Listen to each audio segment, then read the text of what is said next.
The donkey is the opposite of the outhouse. So you're going to reach across first. So you're going to do a double step.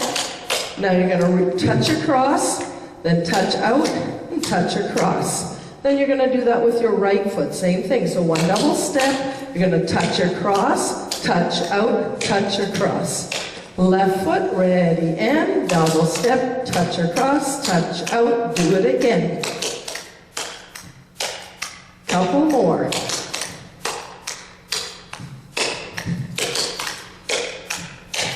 Two more.